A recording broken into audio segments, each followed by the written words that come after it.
Welcome everyone to our podcast Center for the Study of Truth. Welcome here, Stephen Mager, your host. Today we continue our journey in the tarot deck and explore our journey of our soul according to the tree of life and Kabbalah and other traditions like Hebrew letters and astrology. And we start the series with kind of starting point of our soul in the journey of the life, and how we can progress and understand the natural law and all the nature around us and aspects of the energy that govern the universe. So today we speak about the card number 6, the Lovers. The Lovers is related to the inner communication with your soul and essence of yourself. Is not only the communication with others, is also the communication with your soul and your pure essence and self treasures you have. The intellectual relationships with others people also. Healthy communication skills is also related to the Gemini sign of the zodiac that speak about the communication, like the with Mercury planet, also related to the Mercury planet. And this is like inner dialogue back to the source of our origins as a mankind, because we need to understand, if we want to progress our soul, we need to, how we can progress ourselves in the spiritual and became higher consciousness and higher awareness, is to back to our source of our origins, to investigate, to study, to know more about our origins, from where the mankind arrived, because all these controllers and dark priests want us to disconnect from our origin, mankind, how we arrive and the knowledge about that. They want to destroy it and want to get far and far from this, us from this. Okay, so let's start the new the union of the holy masculine and the holy feminine as divine energy surge into manifestation. Stable dualities were formed. The great work is a marriage of these dualities of manifestation, a return to the primal state. It means we need to understand, we need to have balance between the masculine and the feminine pillars of our consciousness to arrive to marriage, of alchemical marriage of these aspects of feminine and masculine, the self-defense principle and the non-aggression principle in the other side.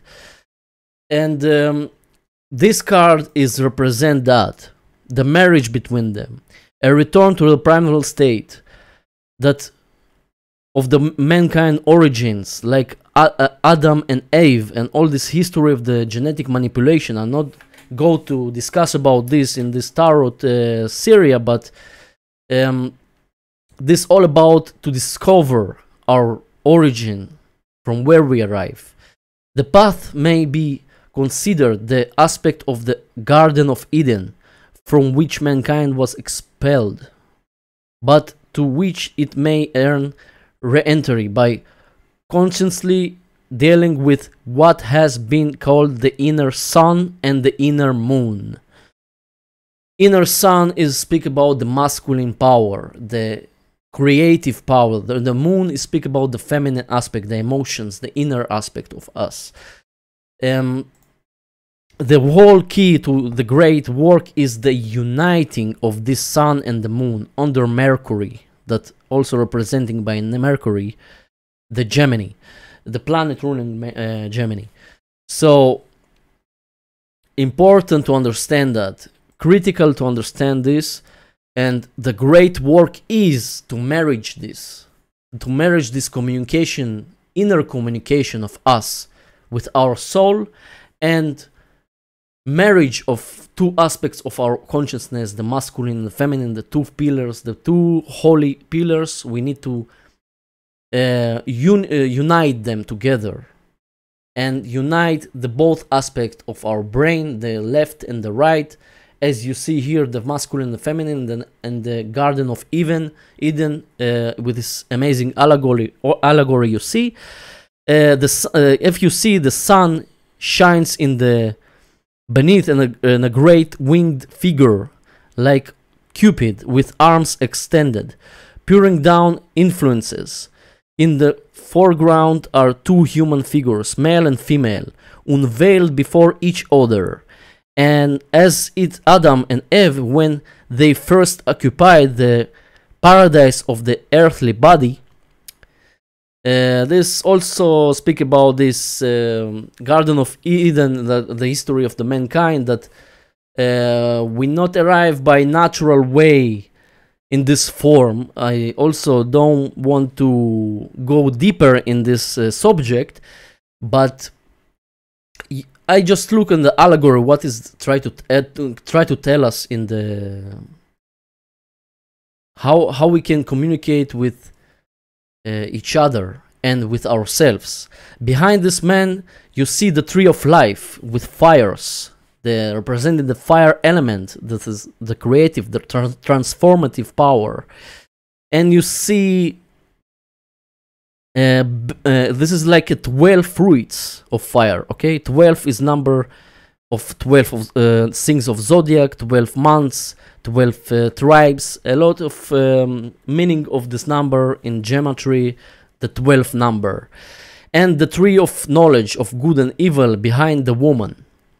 And you see the serpent winding around it, that representing the fertility, wisdom, scientific and genetical knowledge that the gods have before the mankind arrived. The gods have this scientific genetic knowledge that they provide, that they give to humans by the genetics, that they modify this. And technological skills, the origin of the mankind. This is the serpent represent behind the woman, and the tree of life, the good and the evil. Let's continue. Another interesting thing to see, you have the word haregesh. Regesh in Hebrew is emotion, okay? From which the following is derived. Reish is related to the sun.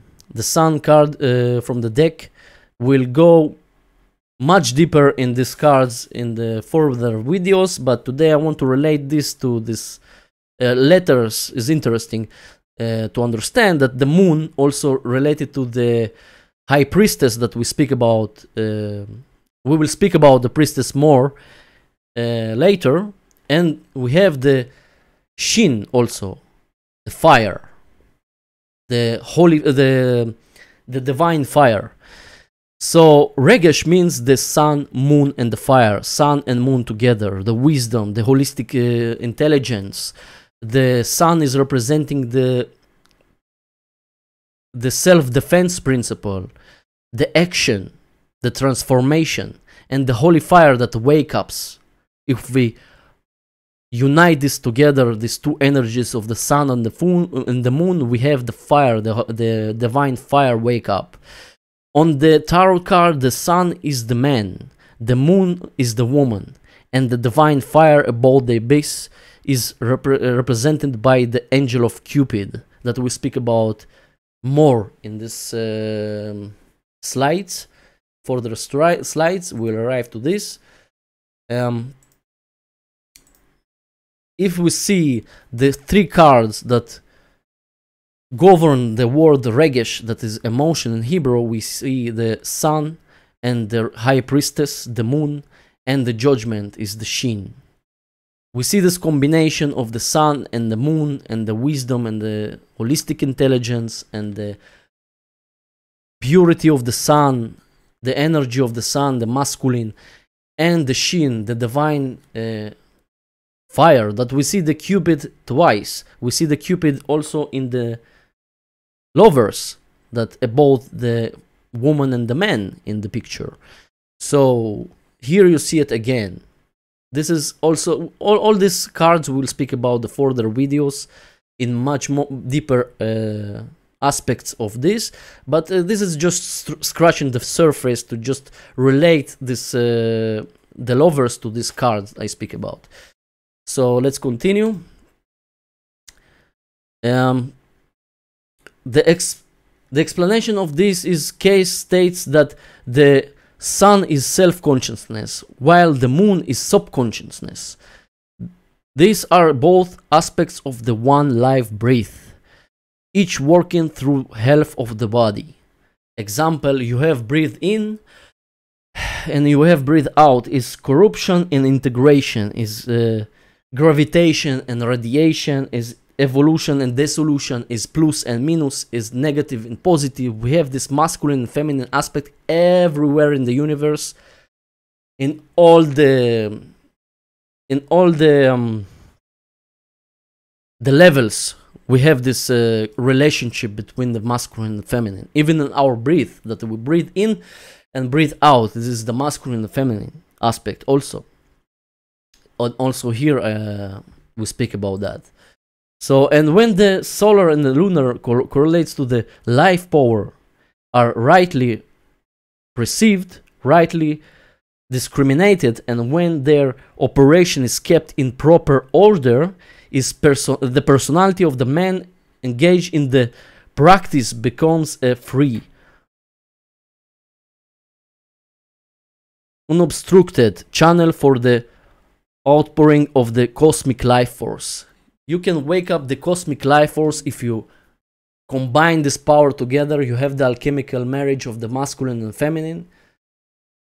All this the lovers speak about the masculine and feminine, the origin of the mankind from the Garden of Eden, that we speak about. Also, we will speak about the version of Thoth that I like more, especially in this card. I like more the Thoth version because it's more accurate, is more details inside. But here also is very, very beautiful allegory as well.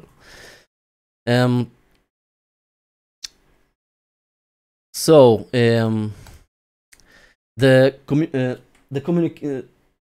consummation of this marriage requires a death. Requires a death. I needed to successfully pursue this path across the abyss, means the death even of one's own higher self. I speak about the death before, that death need to occur also in the life. This does not mean we live now and we die and live. We need to die and live every day. We need to die and are born. Sorry, not live. The life is eternal. The death can happen when we live also now. We can change ourselves, put in death our old thinking, put in death our old self, and be new one, recreate a new one. So you need to put in death your all aspects to become a better person, a more moral person, more understanding, more closer to truth. So you need to die first before and reborn again as a new person, a new human, a new person as a better understanding and more higher awareness. So let's go back to the slide. Is a willful and total self-destruction and immersion into the divine. The separation and reintegration of these dual components of the manifest self demands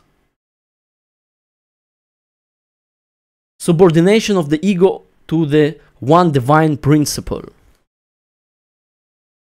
That we can manifest better reality if we combine these powers together. We have this alchemical process that going together, and we put in. We not let the ego stand on our way. Okay. Only then we can reach the divine power, the divine fire that the Occupid is representing in this card.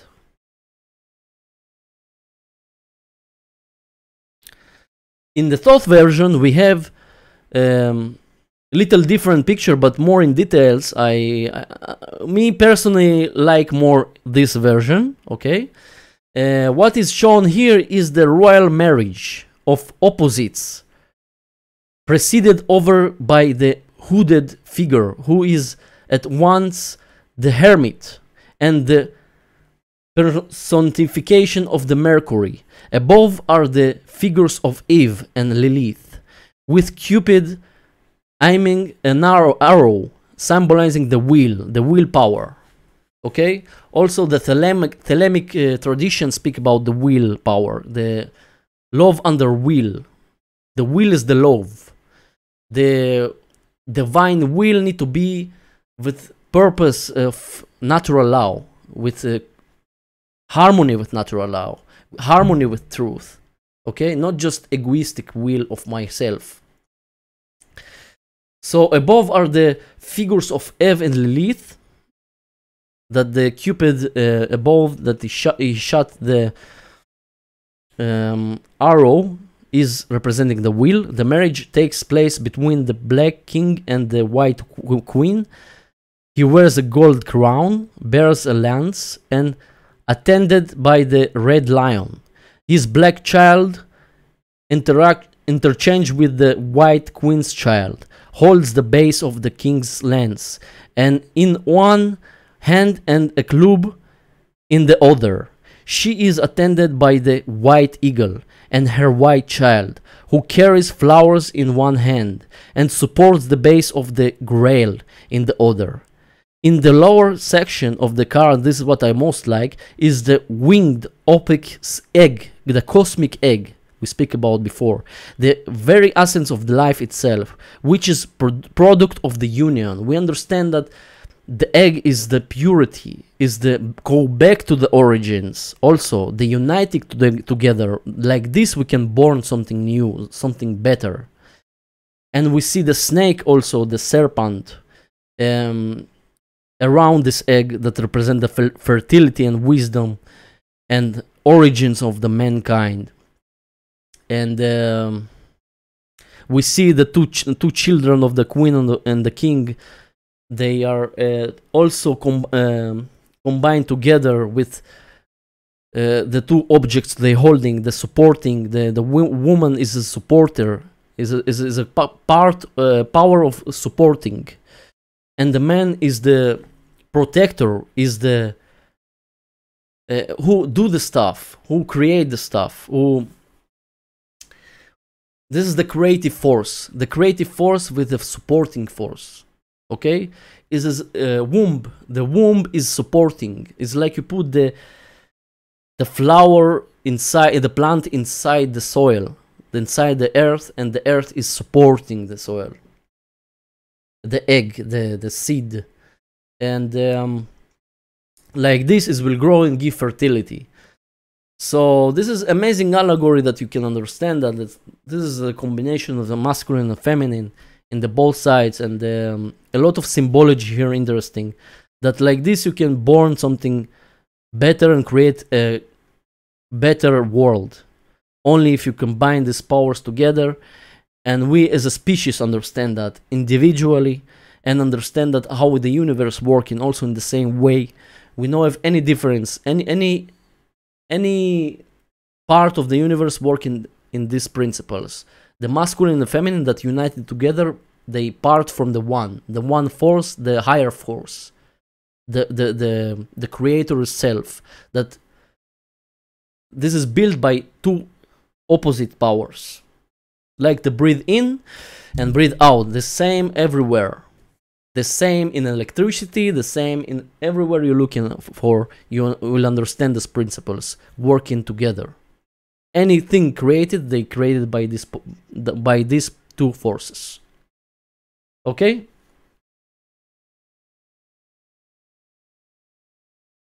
So, I want to remind about our website is stevenmager.com. You can check out our website, and if you want to donate to continue our channel to grow and our platform to give the message of truth to the public outside, that to create the freedom and create a better world for us, to understand ourselves as individuals, and to heal ourselves and to heal the society that we live in. And this is the way, this is the purpose we do here. This is the great work.